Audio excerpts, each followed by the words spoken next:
Hey guys, welcome to another episode of the How They Did It podcast. I'm here with Seth Green.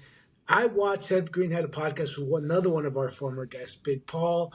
You guys have a long relationship. I watched the podcast. I learned a ton from it, not only for as far as training and nutrition and all the things that most people watch this podcast for, but also for the business side of things, which I was really interested to hear your development is that. And yeah, I want to get into all these topics with you. I'm a new follower of Seth, but I'm enjoying everything he's posting so far. And thank you for coming on the podcast.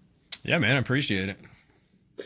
So Seth, I'm gonna jump straight in here. I want to talk to you about something that I've had to deal with recently with a client. I'm curious if you've had any experience with this.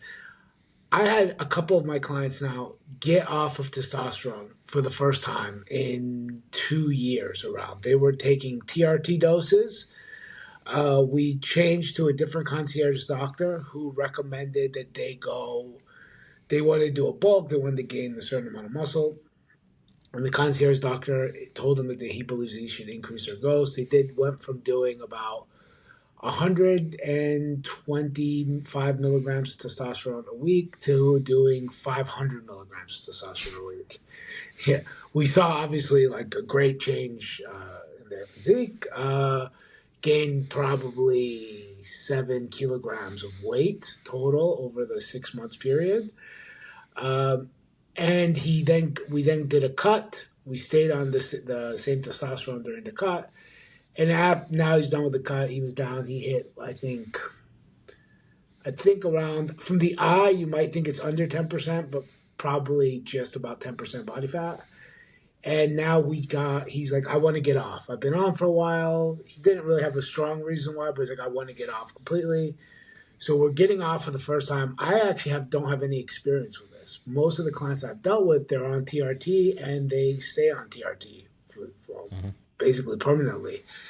And yeah, I'm curious what your thoughts are on post cycle therapy. And have you had any experience with that yourself or with clients? Yeah, I haven't had any clients come off all the way, but I did myself after my first cycle actually. Okay. And it was I kind of used the old HCG method of like scaling the HCG down throughout time as things come down. And I remember once I got to like maybe 4 to 6 weeks, I just started breaking out acne horribly, like the shoulder acne, like the hormonal acne from it, Yeah. from your estrogen going up, test being down, feeling like shit, a big grease ball.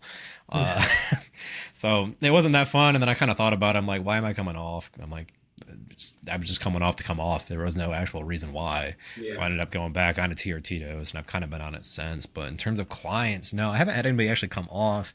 Most of mine are actually trying to come on because they see my content and stuff, and they want to learn more. I have some guys that are worried about fertility, so they'll rail the HMG HCG protocol and try to bring that number back up. A lot of them work with doctors too on it also. They might just ask me a couple questions, but I'm like, hey, your doctor's going to cover it too. And they haven't had any problems with fertility, but yeah, I really haven't had too many clients want to come off all the way. So, and that's one of those things that I feel like it changes too. Like when you start looking stuff up, people always have a new PCT protocol, like, oh, add Yeah. this, add that. But I mean, consistently, I always see the Nolva and the HCG mentioned, but at the same time, your body's not going to restart if you're still railing all the HCG. So at some point, you almost have to just do it cold turkey and say, fuck it at that point and just suck it up and deal with it. It's not a pleasant process, but you kind of accepted that fate. I find it funny because my general intuition, and I talk with a few doctors. I consult regularly with Dr. Dean St. Mark Mm-hmm. for these things. He's very great in it. And it basically, a lot of the recommendations, it was like, come off, let the esters clear your body completely. That might take like 2 to like 4 weeks, like especially since most people are taking Cypionate. And we were seeing, and I was seeing it like my clients are like, what do we do? Like, we got our first blood test after a week, and their testosterone's like 200, and they're like, there's like a panic. And I'm like, this is kind of the game. Like, I don't think jumping into taking in clomiphene right away is probably the best idea. Like, we should really let everything clear out, get a good idea of where we're at, and then see what we need to do. Yeah, because that's what I've always understood is when you're still using that stuff, you're not really giving your body a chance to restart everything. So it's like you're just kicking the can down the road, but not like actually letting stuff happen. So at some point, you just got to embrace the suck on it, I guess. Yeah, I personally have been on testosterone now for about 2 years. I think this is closing 2 years. TRT doses, lower TRT doses. Like I did most of the time, like 75 milligrams to 100 milligrams of testosterone per week. I did it originally just because my client really didn't want to do it by himself. I traveled with him full time. He was like Yeah. he wanted to do it, but he was terrified to do it by himself, and he was like, "Do it with me. I'll pay for you to do it." I said, "Listen, if I get on, I don't see myself ever getting off. So I want you to be willing to accept that you're going to pay for me forever because it's not just today. Like Yeah. this is I'm not planning on doing this get on get off situation. If I'm going to get on, I'm going to get on for real." I did it, and they ended up finding I had like 200 natural testosterone, 250 I think it was, and it probably due they said to the post concussion syndrome because I took a lot of shots to the head from when I was fighting professionally. You know what's funny? That's the reason why I started too. I had post concussion syndrome, and my Oh, HPTA just really? wasn't. Yeah, it was. I umpired baseball in the center. I used to. I can Hmm. go back to it at any given time. Took a foul ball to the mask. Had a Oh, really nasty concussion. Like I had the post concussion stuff for like 3 or 4 months, and was feeling like shit. Then my blood test, and my test was down in like the 240s or something like that. And that was around the time I just kind of wanted to start dabbling anyway. So I just said, fuck it, let's do it. I felt so much better. My sleep improved, everything else. So I was like, I'm not really going back at this point. Like, it's not worth yeah. it. So it's kind of funny you had the same experience with that. And I started looking, I don't know if you've ever done research in it. There is some research with HPTA disruption, like in post Yeah. concussion syndrome. But the research is so new, like it's hard to get concrete answers on it too. Yeah, well, that was kind of like because I was talking with basically one of these concierge doctors. They work a little bit more in the gray areas in the newer research, and he basically that was his recommendation for me was like, listen, actually, your client, we can optimize his testosterone, Hmm. but for you, we can actually like replace it and get you to like normal levels, and Yep. that would actually be really beneficial for you. Like you would notice it in your everyday life.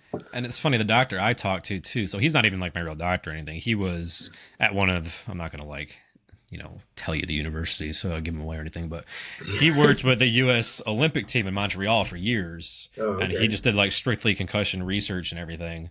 And I did a consult with him because I just looked him up, and he was working at a big university. He actually had me come down there and do like a test for him for an experiment. But he gave me a list, like we talked for an hour and a half. I got more out of this than I did any other doctor. But he gave me a list of like peptides and other shit to try to help with the post concussion syndrome that they tried in Montreal, where they can get away with more because it's in Hmm. Canada over the years with the Olympic testing and all that. So that was interesting to me.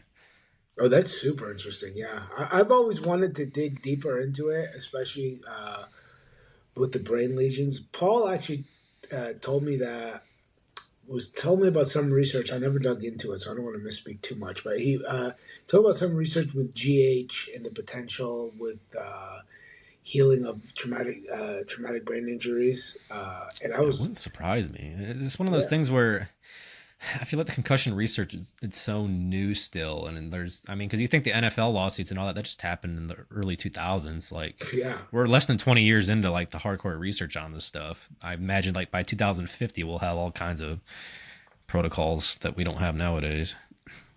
Yeah, I imagine so too, especially with the rate of technology changing now. And like speaking of the rate of technology, I wanted to ask you about your thoughts on this. I basically started using GLP-1s recently for the first time, but I've had clients do it since basically 2021, 2021 at the in the beginning. I started we had some of these concierge doctors that were able to get us obviously some of the clientele that I work with, they, as soon as something comes out and it gets popular in their circle, they want to, Yeah. they want to play. So they wanted to try it. In the beginning, I was kind of like, I didn't know about it. And my experience with clients was they would get on it and they would just kind of forget about all the basics that they had to do. Like they wouldn't care about the protein intake. Hmm. Their training was a little bit lackluster. They would skip trainings more often because they didn't have that like oh my goodness, like I don't feel bad. You know, it wasn't like guilt. They weren't guilt training, which in some sense is good, but it stopped the intensity of the training being as frequently. And I saw Yeah. people losing muscle, and I was like, I don't have enough information. Are they losing the muscle because all these other things are going down, or is there something inherently with the GLP-1s? And it wasn't until recently I kind of took a complete 180 switch when I started seeing clients, getting them to really follow protocols and being a little more on it. And I was seeing the results were outstanding. Do you Mhm. have you? I heard that you use Retatrutide, right? Oh yeah, I got a whole YouTube series on it. So Yeah. I wanted to be one of the early adopters, but not the first guinea pig. So I waited for Chase Irons to put out his series on it. Then when Hmm. Chase did it, he felt okay. I was like, all right, fuck it, I'm gonna order it too. So I've been on it for almost a year now. I was updating it weekly on YouTube, but it kind of got to a point where things leveled out, so it wasn't really worth continuing, telling it. But I did notice like the heart rate going way up at first when I was on it, Hmm. and I was a little like skeptical with that, and I was trying to microdose, and then I found out just the one bolus dose works better for me. Yeah. But since doing that and having my clients use it and everything, like honestly, I've never seen anything with the muscle loss and all that. If anything, it just speeds up the fat loss, and you feel like you're like it doesn't like nuke my appetite, but I feel like I forget to eat meals sometimes. Like I'll be like here doing a podcast or something. I get done, I'm like shit. That I'm on meal 2 or 3 or 4. Like I don't remember where I was Yeah. at because I don't think about it. Which usually I'm a pig. Like usually I will fucking Yeah. eat everything under the sun, and it's hard to turn off that signal. So for me, it helps with that, and I stick to like 4 milligrams ish now. But I worked up to 8 at one point. 8 started to give me some diarrhea, so I stopped there. But I've seen good results with it. My clients have. Honestly, I've been impressed with it more so than anything else. Although I've had 2 people, not my clients, but 2 people I know said they had the skin reactions. I don't know if you've heard about that. I've Uh, heard. Yeah. they got acute skin reactions where they just get a rash all over after taking it. It's weird. Like 2 out of maybe 200 people I've talked to that have taken it. Yeah, I've actually heard of people saying about people they know that's happened to, but I've never actually met. And I recently created a protocol just for people taking GLP-1s like that. I actually partnered with Dr. Dean St. Martin. We like have a whole supplement package as that goes along with the coaching. And if you would like, there's also blood testing panels and stuff for it with it, just for people taking GLP-1. And people told us like, "Oh, my friend took a shot and he got this rash." And Mm-hmm. I've never actually seen it though. I did it for the first time. I took tirzepatide. Um, I did it because I was basically I had to get lean to do the advertisement for the GLP-1s, and my business partner's like, you're looking a little fluffy. Yeah. Yeah. You gotta do this thing. You gotta be lean. And I was like, all right. Well, I was like, let me get on actually, because I've been coaching people, but I'd never done it myself, and I was like, that's not really. It's hard to really understand something unless you firsthand went through it and understand. And I I'm the was, same way with stuff when I'm like, yeah, if I haven't tried it, I won't advise you to use it, but I'll use it first, let you know. yeah, I'll try. I'll guinea pig myself to see what's Yeah. up. Uh, I tried it. I was out. I was a 265 pound obese kid that became an MMA fighter. Like so, I've struggled with eating my whole life. My eating appetite is out of control. It was the first time in my life I didn't think about food. I was like, what's going on? Like I don't even notice and I don't eat anymore. Like I'm happy to have a chicken breast and vegetables because it's like halfway through I'm like I don't really care about this anymore. yeah. Yeah, I'm the same way. Like, I've always been one. If I have food in the house, I'll fucking hammer it. But if I keep it out, I'm good. But when I was on that, I remember I was talking to a girl at the time, and she wanted to make the Ninja Creamy up like recipes. So we had some Oreos and stuff in the house, and I would have just freaking hammered those things in a Yeah, normal yeah, normal scenario. But I was able to leave them up in the cupboard and not touch them until she came yeah. over to make the stupid thing. So that was one thing I noticed. Like I didn't even think about them, whereas before I would have hammered the whole freaking sleeve in like 2 days. I don't I have a rule like I remember I first met my wife. She like got the mini Ben and Jerry's and like she's like, oh, we'll just have one every night. And I was thinking in my head like this isn't gonna work, but I didn't want to let her know that I'm a psychopath. So I was like, oh yeah, for sure. And like we ate it and then she went to bed and as she was like asleep. I got up and I just devoured the rest of them. And she woke up and I was like, yeah, this can't happen. If it's Yeah. in here, I can't sleep. I'm thinking about the Ben and Jerry's. I just can't be. I'm the I'm like a same, drug dude. addict. I can't have it. Ice cream is the worst for me. I'm the same way. I remember this is when I used to go out to the bars and stuff. They had the Girl Scout Thin Mints ice cream. I found it at Yeah. Walmart when it first came out, and we got like the quart of it. And we went out to the bars and came back, and I ate the whole freaking thing. And I just woke up with the worst stomach ache ever. I had terrible diarrhea. I'm like, all that dairy. I'm like, Jesus. Like, I just can't stop eating it. So ice cream, I just keep out of the house because I'm the same way with ice cream. Now, the little Halo Tops that are like 300 calories, like those I can Yeah. survive with, but I get one at a time if I do. Yeah. And now that That's I have the what I Ninja do. Creamy, I just do that. I make one creamy a week, and that's my only one I get. So, But the creamy is like I haven't I never actually tried it because I'm always on the road. I can't carry a Ninja Creamy with me, but mhm, I want to eat it so bad. So I'm like, if they can actually get something that's even kind of close to ice cream for like 200-300 calories, it is. I'm in. It's actually really good. I use, there's a cookbook somebody has, this flexible dieting lifestyle guy. He has a cosmic brownie one. I don't add the cosmic brownies on top like he does, Yeah, but yeah, it's just yeah. like so fudgy and everything. It tastes like normal ice cream and it whips it up Yeah. perfectly. And that's usually what I make. Oh, that sounds like heaven right now. I just got off of a 10-hour flight. I've been like, I'm on. This is actually a good segue to this because I'm actually on. I got off for 2 weeks. The trizepatide because I was going to my cousin's wedding and there's gonna be a lot of alcohol. And the one thing I have noticed that if I drink alcohol when I've been on the GLP-1s or the GLP-1 GIP, I get extremely nauseous for like an amount of alcohol that is like I would consider like a very like chilled out night that I got tipsy. But if I'm on the GLP-1s or the GIP-1s, I get wrecked. And so I was like, okay, I'm not going to take it because I don't want that to happen. And I know for sure it's going to be a big drinking thing at the wedding. It's Greeks; they don't, Yeah. they don't mess around. But I got back on now, and I did 2.5 milligrams. I thought like, okay, I've been 2 weeks off. I don't need to go back to 5. And I gotta say, 3 days in, I am not. I'm feeling pretty hungry considering like that for me. Mhm. Normally, 2.5 killed me. How often do you titrate up when you're taking these? I was doing it progressively for YouTube anyway for a while, but I basically sat 4 to 6 on Reddit depending on what's going on. So that, I mean, the last weekend you were at the wedding, I was in Nashville, so same thing. That's why we scheduled this week. But I drink once every maybe 6 months. I go on vacation, I'll have some beers. Like that's my thing. Yeah, Same thing, but the Reddit truth I didn't bother me. Like some people like a warning of the GLP-1s, don't do it. You're gonna feel like shit. I mean, I felt like shit because I haven't drank in a long time. Some guys at yeah, the bar were just loading me up, and I just yeah, I was just going. But that's why I felt like shit. It wasn't because of the GLP-1. I don't think because after the first night I was fine.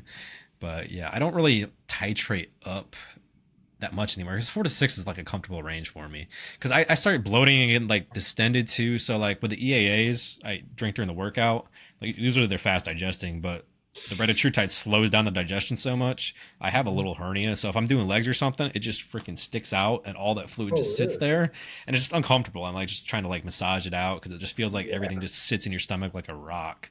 So if you're doing yeah, the leg press and it's coming down on you, you feel like you're gonna shit yourself because it's just yeah, hanging yeah. out there. I don't like that Uh, feeling. So I try to do it away from leg day, but I don't go above the 6 because 8, it just backs me up, and then I have like some diarrhea and stuff, but it's not great.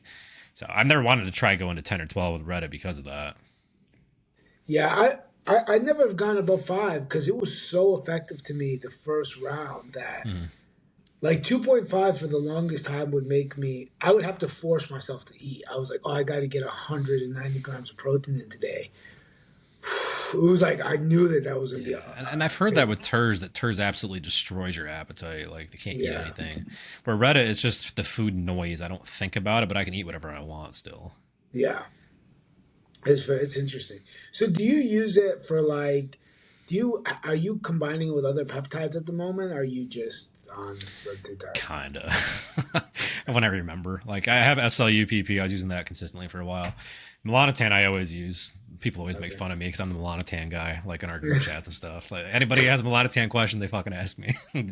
I'm usually paper white, so uh, Oh, but see, you look pretty tan. It's working. yeah. And this isn't even as bad. I can get way darker on this Oh, too. My birthday comes up in a few weeks here. I'll really start to hammer down for the beach. yeah, there you go. Um, Melanotan SLU. What else is in my kit there? GH obviously, Yeah. and then there's one other thing in there. I think SLU, Retta. That might be it. Peptide wise, Yeah. I think so. Yeah. Are you on the TRT dose of testosterone as well right now? On a what? Are you on the TRT dose of testosterone at the moment? A No, lot no, more than no. that. Okay, okay. Yeah, I was on like a blast. Although like since like the last 2 weeks, I've been tapering down. I'm probably like 350 tests, like 300 primo or mass, whatever one I grab that day, type of deal. Yeah. But when I was cutting real hard, yeah, we were doing like a full cycle along with the Retta and SLU and some Helios, the aminoxylum, the Clen, and Yohimbine together. That just made me feel like crap. Like I was just burned out. Like I couldn't get business stuff done when I was on that, so I stopped using it. I think it's Was a it just like Yohimbine. feeling tired or I was just gassed. Like the first week, it felt good. The first week, I actually felt like I got strength back because yeah, I was buried in cardio. Like we were doing a ton of stuff. I was like flat. yeah. And I felt like it helped me push through that for about 2 weeks. And then after that second week, I just felt like shit. Like I remember one Sunday I sat in my chair and that's my like off day to film and do any other business stuff that I needed to catch up on. And I did nothing until 5 o'clock. Like I just sat there, didn't even shower. I was just burned out. I couldn't even like brain fog, everything else, just dead. Wow. So I was like, nah. And talking to some guys who take it, they always say that Yohimbine seems to mess up their stomach and make them feel off. So I wonder if it's that more than the Clen. Oops, sorry, I didn't hit that. But I've always used albuterol in the past because I ordered like 600 pills from China way back in the day. So I Yeah. had this freaking box of albuterol, so I just use that usually. But I never used Clen before, and I wanted to try it with the Retta and the SLU and see what could happen. Yeah. How are the results though, as far as aesthetically? Were you pleased with them, or you didn't really notice Yeah, them? I've always been one too where I like to cut as hard as I can without the fat burners first before adding them. Typically, the Reddit Yeah. was a little different because I was using it for the YouTube purposes and just seeing how it worked. But yeah, I mean the SLU I did notice at first. I feel like it levels out pretty fast though. Like I don't notice it as much Yeah. at this point. But yeah, I mean it was probably the leanest I've been in quite a while, and it was even to the point where my coach was like, "If you want to step on stage and do like a men's physique show, we could probably do it in like 2 weeks if you want." But I was like, "Nah, I care more about the business stuff than burying Yeah. myself right now, honestly." To get that lean for content, like, okay, if you had to, let's say you're, what body fat percentage do you think you're at right now? Couldn't even tell you right now because I'm so bloated from that trip still. But Yeah. I mean, I say I was probably down around like 7% or so at that point where we had that conversation. 'Cause he's like, you could Oh, smoke. He was like, you could smoke anybody at a local show right now if you wanted to. I'm like, I just don't want to go through it all. Honestly, I have too much business shit I'm doing right now. At some point yeah. I will, but I'm just like when I'm in the middle of scaling because I worked physical therapy for 10 years and like literally in March I quit full time. Well, I was part time, so I went full time coaching. And so really the end of March through April was my first month working for myself. And I Yeah. was like, I'm not taking any other like unnecessary risk and screwing myself out of the business aspect now that I went all in on it. So Yeah. let me get the thing stabilized and then we'll think about it. Yeah, it makes perfect sense. But maybe we could talk about that a bit. So, how long were you doing online training for people pre quitting your physical therapy job? I've been in it for like 3 years, but obviously it was very, very small scale. Like only had like a couple clients to start with. Then last year picked up a little bit. I think we made like 10,000, 12,000. It was like a side hobby, like on the weekends, essentially. I was doing Yeah. everything, answering all the DMs, running ads on the weekend. And then my coach is Colton, who's been on Paul's podcast before. He was telling me like his style of doing it and how he was super successful doing it. So I kind of adopted his style and I just started just spam posting because I built up a lot of YouTube videos, but I never repurposed them as short form. So Yeah. all throughout December, I would stay up till 4 a.m. every Saturday, scheduling out as many posts as I could for Instagram. So it would drop 4 to 6 posts every day because I'd schedule two, and then I would make two more myself and then post them manually.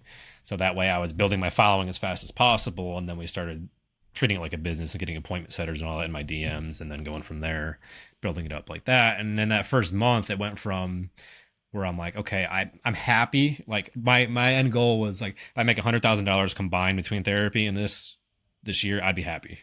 Yeah. And we made almost $20,000 the first month. I'm like, okay, well, we might have stumbled into something here. Yeah. You got Because something. I'd worked with my manager and I actually went down to part time in January in physical therapy. So I was working therapy 3 days a week, doing coaching 4 days. I was trying to stagger it down. And then it got to the point where I enjoyed the coaching more and therapy was actually the worst part of my week. So I was like, okay, at this point, we need to make the change. That's interesting. When you do it, like, how do you feel? Have you trained people in person outside of the physical therapy, or just from the physical therapy training? And I've purposely avoided it. My gyms have asked me every single year that I've been down here. I'm from New Yeah, York originally. I moved down south. People try to do it all the time, but I'm like, in therapy, I have to do this all day, every day in person. I don't want to go from that and then go to my one sacred place at the gym and do the same fucking thing because then people are going to yeah, boogie all the time about it. I'm like, that's the one thing I don't want. Let me put my headphones on and be left alone. Like, that was my thing. completely makes sense. As far as like, well, you do have the experience with the therapy though. Training people online, where do you see? What differences have you told? What's some of the benefits you think for training people online versus like the more in person stuff? I mean, in person, I guess you build a little more of a relationship one to one because you're there hands on with them. And like for form stuff, I could see it being better, but I feel like the online is just better for just about anything else because you have that constant contact, you know. I mean, technically, yeah, if you're doing online, you give them, or in person, you give them your number, you can still have that same point of contact, but at that point, you're almost doing online anyway. So just having the extra points of contact, I do the weekly check-ins, we do daily like updates on things. I can address every aspect of it too. You know, the diet, the training, PEDs. I offer TRT through a clinic now as part of my thing, and the accountability part too, because we have a community built into my thing too, where all the higher end guys get together and they talk and push each other too. So it's almost like a group coaching aspect in one part of that, like with the guys that are like me, where like, and when I'm at the gym, I don't want to be in a fucking group. Like, leave me the fuck alone. But when I'm Yeah, out of the gym talking about the stuff, I like being in a group of guys in the same situation that are trying to optimize things. Like, it's nice having that community, but leave me the fuck alone when I'm actually lifting, you know? yeah, yeah. When I'm actually doing my thing, I don't want to be Yeah. bothered. But Yeah. in the outside, I love talking about people. Yeah. Yeah. And I kind of like that blend there because it allows you to have the community thing, but also be able to do your own shit and not be bothered at the same time. Yeah, I found, when I trained people in person, I trained professional fighters for a long time. Uh, and then I was training people in person, and then I've been traveling with my clients. When I started online, in the beginning, I was like, I don't know the amount of value that I'm going to be giving to people online. Is it worth it? Is it a good deal? And Mm-hmm. what I've realized, actually, I think it's more value Mm-hmm. because I don't, when I have train a client, I might, by the time I stopped training one-on-one clients, I was doing about $200 per 45-minute session. So you would come and do a 45-minute session with me. We'd shake hands at the end. I mean, if you message me, I'll message you back, but Yep. it's not my job. It's going to be, Mm-hmm. you're going to be in the line after my mom, my girlfriend and everybody Yep. else. At some point, I'll get back to you. Online, I have like dedicated hours of the day that I Mm-hmm. go on. I'm checking everybody's messages, checking their meals, checking their food. If they've sent me any technique videos, like, hey, I'm doing the squat like this, I Yeah. get it back to them. I have a weekly call. I'm like, you actually get way more of me. Yeah, and Way that's more. where I'm at too. So like, I didn't get into it. I started working with Paul, and Paul kind of encouraged me to start doing it because I was one of Paul's clients to start with. Actually, I've done YouTube actually in the past for like gaming stuff, but he encouraged me to Yeah. start posting and stuff, and I hired him for the bodybuilding coaching. And I'm like, I kind of enjoy the extra touch points. Like, I'll come home from the gym. I mean, him and I might bullshit about something like over text, but like anytime I have a question, I can get it answered right away and you Yeah. get the extra support. Whereas like if you're doing it in person, you got to wait till your next session, or as you said, like these are my me hours because you're with your family and all that. You feel like you're bugging them. Whereas Oops. Sorry about that. you're Sorry. good. Can you come again? No, no, no. After. No, yes, thank you so Okay, much. what time? In about an hour? Okay. Thank you. Sorry about that. Nah, you're good. But yeah, that's the one nice thing is I feel like you get more touch points and it doesn't feel like you're bothering them and they're like family time too. Yeah, I think so. I think that's a big issue too, and I think that that's a big thing too. And I think that also the clients don't realize it when they're showing up on their meals, and I'm like, hey, listen, like up here, you see how you ate, like, Yeah, you can like, see it when they're bullshitting. You fucking know it. Like yeah, it it's like almost if holds it's you like, more accountable because you have to log your shit and they see it. yeah, it's like you didn't you tell me you didn't eat anything from like 1 in the afternoon to like Uh-huh. 6 at nighttime, and then you had a chicken breast and vegetables. Like there was nothing. Well, I had a couple bites of the Snickers bar. Did that? Hmm. Like I would have never known that if we were just training. You would come in, you would pay me, we'd high five each other, and you would tell me what you did. I would have no reason not to believe you or believe you. It would just be my gut feeling. Yeah, And I think I've only that's had one guy that lied to me, and I knew it because he only lost like 1 pound, and I mean I had him at like 14,000 steps and like down to 1,400 calories. I'm like, there's no way you're logging this right. Like I confronted about it. He never admitted it, but I was like, there's no way. Like there's no way. mathematically, this does not happen. It's funny. I had a client recently, and online, and he has an insane appetite, right? Insane. He loves training, especially like high intensity cardio stuff. So his appetite's already a 10 out of 10. Like the guy can eat 4 pints of raspberries a day. Like I told him, eat raspberries. No one gets fat off eating raspberries. He's like, I saw in the log 4 pints. I'm like, oh yeah, I think you misput. He's like, no, I ate 4 pints of raspberries. I'm like, wow. And he does super high intensity cardio like exercises, which make him starving. And at some point, he was like, "Man, I'm not losing weight." I'm like, "Man, your deficit is like 2,800. It's a small. Like I know guys that are 260 jack.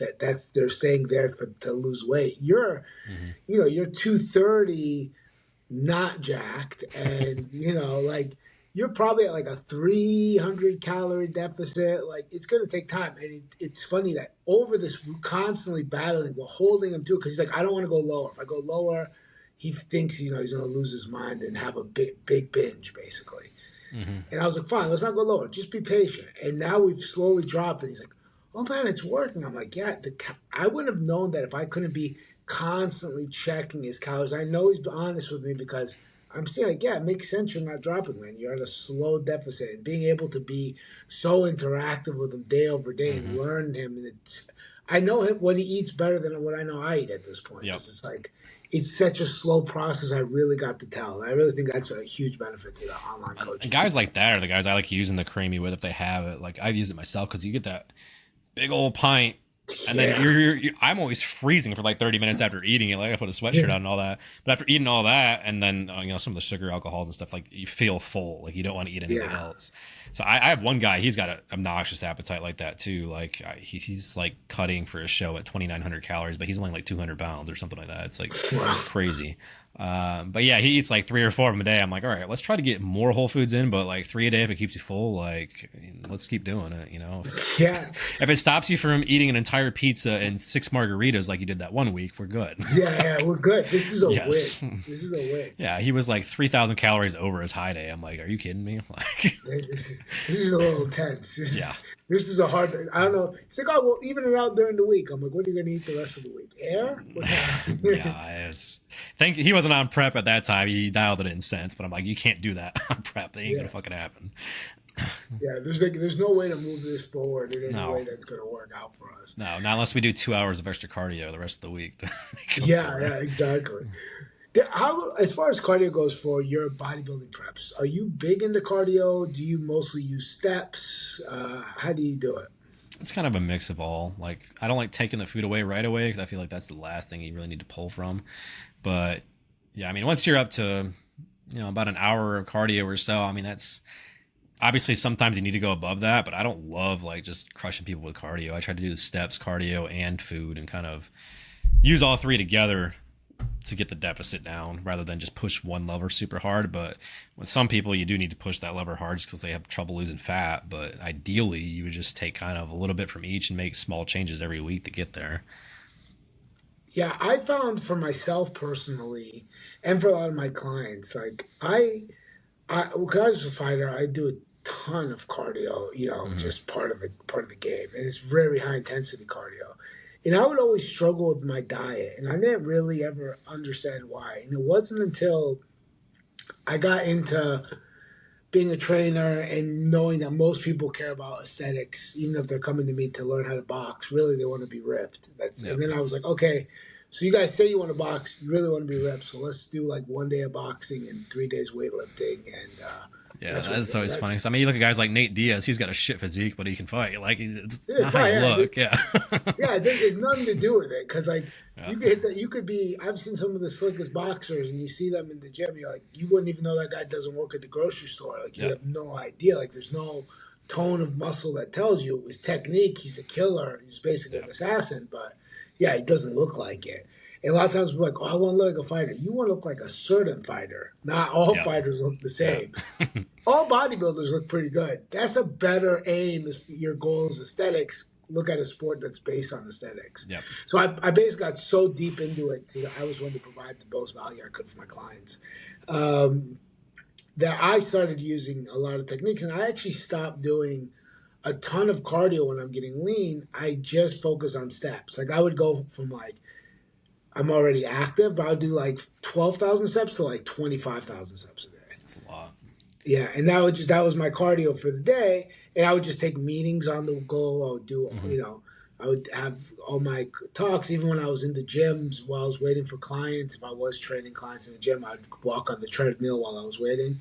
And I lost weight. Like I got down to single digit body fat for a bet with one of my clients. I had a big bet with him that I could do it. I got down in 7 weeks, extremely tough, like 1,600 calories a day for like 7 weeks straight. I mean, about 25,000, but it was working just fine. Like I was able to control my hunger, not have those big spikes where I felt like I was dying from day to day.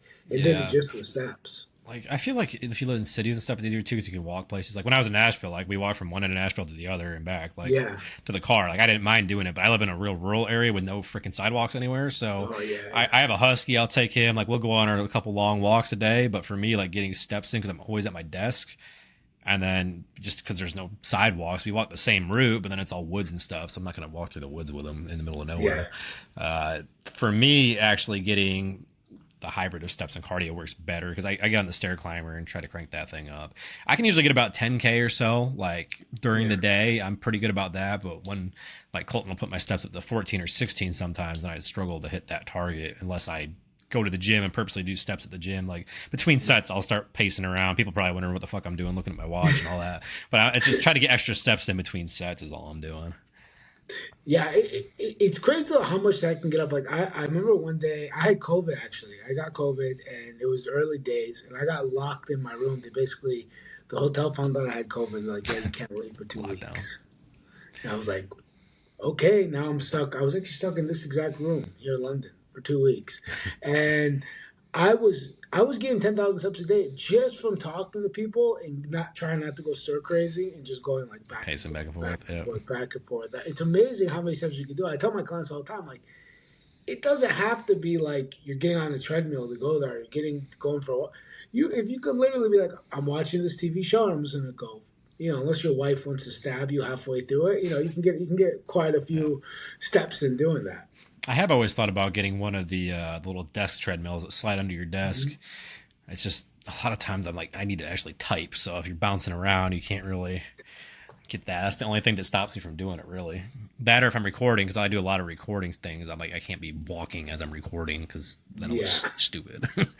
But if I'm doing like a live, I'll do Zoom calls inside of our school. We have a school for our bodybuilding and business coaching too. Like I do the lives on Sunday. Colton does them on Thursdays. I'll do those live sometimes as I'm on the treadmill, like just walk in and do it there. That's fine, stuff like that. But if I'm taking like a professional like call with somebody who's not a client or doing admin work, I really can't and still perform. Unfortunately, believe me, I would love to, but sometimes you just got to sit down. It's true. Sometimes it's better. If I have to do like a client call, I have to do a podcast. I wouldn't be able to do it on my phone. No, but I mean, if it's a client that like you're super familiar with, like I got one who's been with me for over a year, and he'll message me as he's meal prepping, and I'll do it like while I'm on the treadmill. That's fine. But if it's somebody new, like you want to look professional, so you got to sit down and you got to sit down. You got to be like, hey, I'm paying attention to you. Yeah. This isn't. I'm not taking this lightly. Yeah. I'm curious. Now that you're coaching clients and they're coming into, I know that you have. Basically, one of the things you said on your online that I read is like you're taking guys that are making 100K or over. You've explained that because basically you want people that are seriously able to commit and invest in their health. But you also have created a school, which I think it's like $100 and something per month that you can join in and basically get a lot of the value, maybe not the one-on-one coaching aspect to it. Yep. How do you see as far as from two ends? One, as a coach, how do you see people getting results that maybe don't have the 100K a month that joined the school? How are you seeing the results with that? versus where do you see the real benefits with the guys that are able to invest in your program? Where are they getting their most benefits from you? And on the other side of the business, how about the revenue split? Do you see more people jumping in for the school, more for the one-on-one? Yeah, I still see more people jump on the one-on-ones. Like surprisingly, like because I've been raising my prices too because I have myself and my assistant coach, and I've been trying to like limit slots on me so I can do everything I needed to do. And I've been actually really surprised, even doubling my prices last month. Like people are still choosing to pay for the higher tier packages. So I mean, it's from a business standpoint, it's good, obviously, but at some point, I need to get some on my assistant coach so he can do his thing, I can do my thing, and that makes it a little easier on us as a business. But for me, targeting the 100K people, it's more about the non-negotiables, and like just they have a set of standards that most people don't have. Like they have the financial discipline, they know what they're going to do.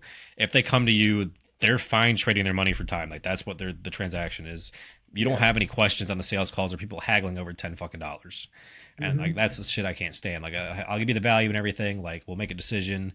They don't do that stuff where they get on the call and they like make an excuse like, oh, I need to talk to my wife, or like, you know, it's basically just a smoke screen and they run away and ghost. And I'm like, just be upfront with me. Like, you want to do this or not?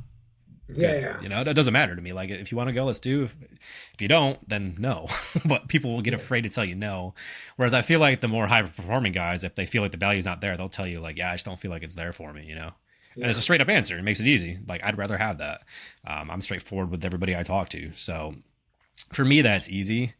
But I did start offering, so we have the school is kind of like an offset thing with me and Colton anyway. We started using that a little bit for group coaching. I'm also getting my own app made right now by a company to do like more customized, like kind of like the group setting essentially. Yeah.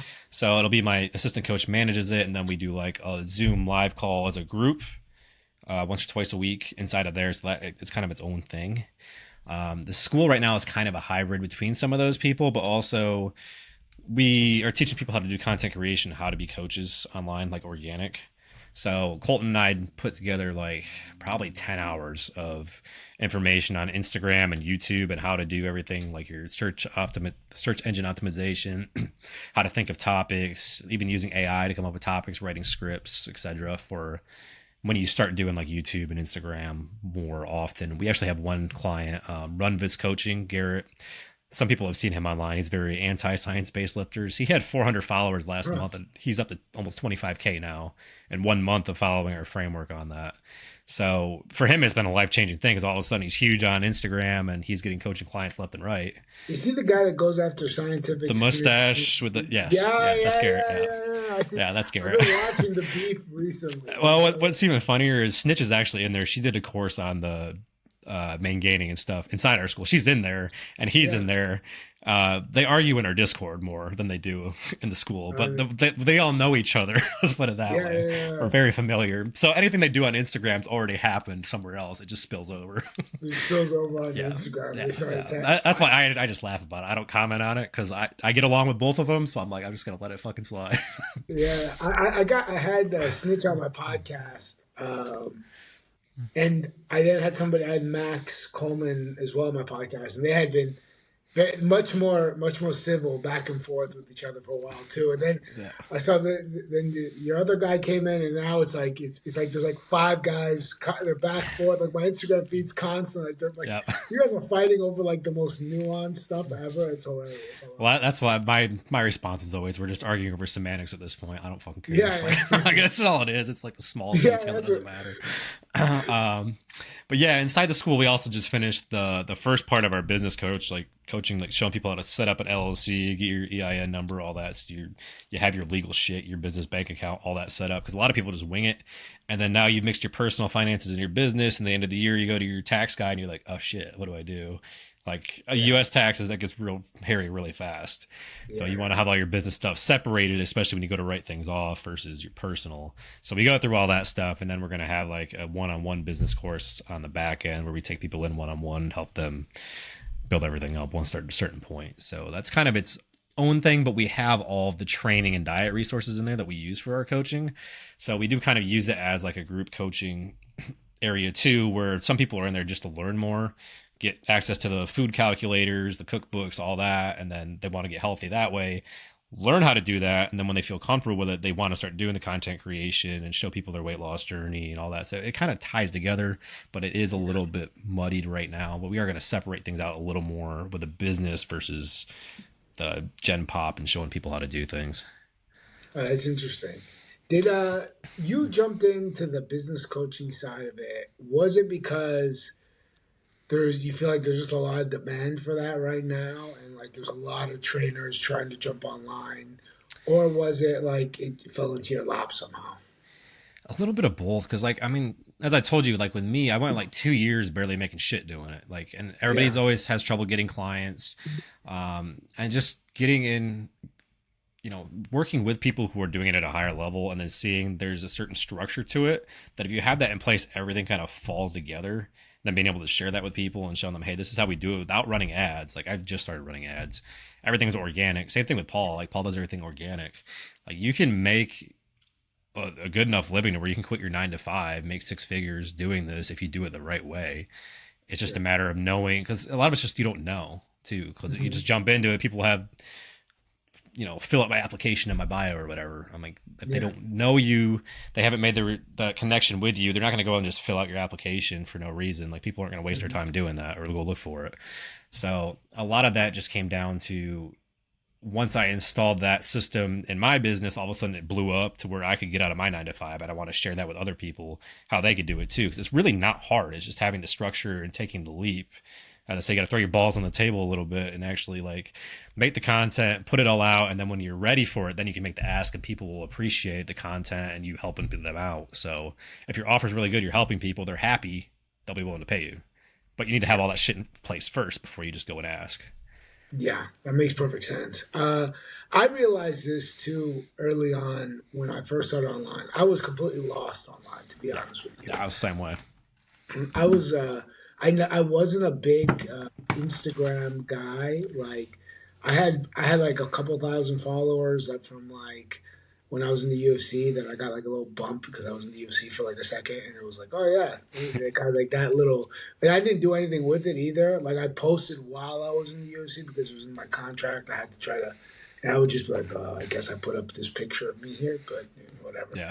I wasn't too into it, and I thought about going online for training like 2-3 times. I would kind of half put my foot out there, but then bring it back. And I was like, fuck it. This is a waste of time. I'm not going to do it. It's a waste of time. I'm not going to do it. And it wasn't until, last year, like a year and a half ago, one of my business partner basically was like in between jobs. And he was like, he worked in marketing for bigger brands. And he was kind of like, I'm just sick. I don't want to go back into this corporate world. Like I just, ugh. And I was like, I kind of want to do this online thing since we might as well. Like, why don't we just try this together? And so we started it out. And in the beginning, it was like crickets. Like it took me, I was shocked because I'd basically been a personal trainer for years. So I'd always be like, I'm a personal trainer. I meet Jim. What's up, Jim? Yeah, bring Joe in a while. Then I would just, that's how it would build. And I expected, for some reason, I was like, I'm open for training. And everyone's like, Yep. We don't give a shit. And I was like, okay. And that's what we hope to provide with the school too, is because like Colton and Garrett and I have bigger audiences now. So like the guys who start, like we'll repost their stuff or like answer them. So they get more exposure to people. So people kind of see their personalities too and get interested in like maybe being their client. Like not every single follower I have is going to be my client or, relate to me more. They might relate to Garrett and his style better. They might relate to one of the weight loss guys better. So like I'm fine sharing audiences and doing that and helping guys build up. Cause I've been there where I had 200 followers for like a year. I only had 200 followers and just posted shit that nobody saw. Yeah. And I had way more trolls and haters then because it's like, you only have 200 followers. What the fuck do you know? And then all of a sudden, once you get to like 2,000 plus, like that calms down and it's not as bad. But that first stage is kind of rough. Yeah. I called it screaming into the abyss. It sort of felt like I would put like all this effort in a piece of content. I'd be like, okay, post it. It's going to be great. Nothing. And then I would post something just out of like, I got to post something. I just posted, but great. I'm like, I don't understand this. I don't understand what's happening. I found the sequences where you like take somebody else's content and then you post about it comment. right after. Yeah. That gets pushed in the algorithm a lot more. That's what Yeah. Garrett's done exclusively at this point. I still do a lot of where I take my YouTube videos and chop them up with AI. And then like my cycle reviews and shit, like those are all YouTube videos that I just cut up and reuse them as shorts. And that's what I've always done there. But those YouTube videos, I mean, I would spend 6 hours editing them. Like I pay an editor close to $200 for a lot of these videos. So YouTube, I just piss money away in, but it works well for marketing when I go to repurpose it. And every now and then you'll get a paid in full off YouTube. So it's not like it's a total loss, but I still definitely lose money on YouTube versus everywhere else. Do you have a question? This is something I've been thinking about with my business. Have you ever heard of a guy named James Smith? He's kind of popular. Yeah. I actually watched quite a bit of his stuff in the past. Yeah, he has some good stuff I watch. And he has this theory of not booking calls, coaching calls. Like he really thinks I'm actually, that's the one thing that I'm against with him, but he's got so many million followers, it doesn't matter to him. Whereas when you're smaller, you have to get those personal connections, like get on the phone with them, talk to them, make that connection, let them know you're not a scammer, you're not AI. Because with AI now, everybody's trust is at like the all-time low. So I feel like unless you have that big audience that already knows you, it's really hard not to if you want to charge premium pricing at the same time.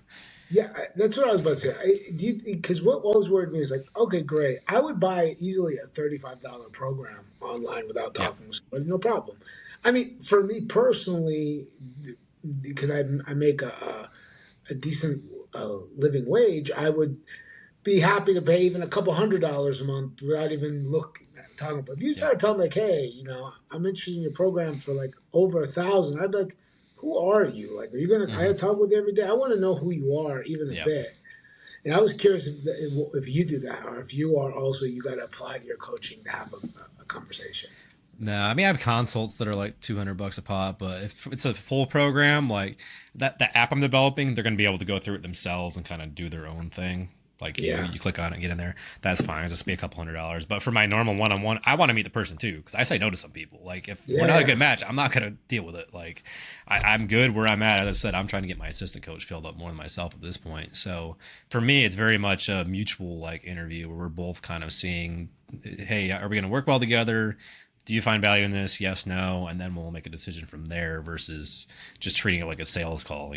That's my way of doing it. And I used to be like, I hate being on the phone. Like I fucking hate taking phone calls. At the therapy clinic, if the phone rang next to me, I'd be like, yeah, you guys can get it, or I would just go to the bathroom because I didn't want to answer it. Because I hate getting in the South too. People just drag out conversations. I'm like, dude, I got better things to do. Like let's get to the point. I do my calls on Zoom now, so you actually see me, and I'm used to talking on camera now, so it's not as big a deal. But after running it that way for a while, I realized the value in it, and I actually prefer doing the calls now versus not.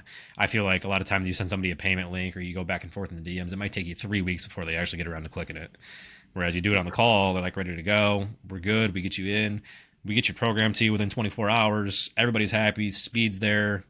Everybody's more happy. So I prefer that approach more. I think James, it works for him really well because he has millions and millions of followers and he's been online for 15 years. So he's got a built-in advantage there.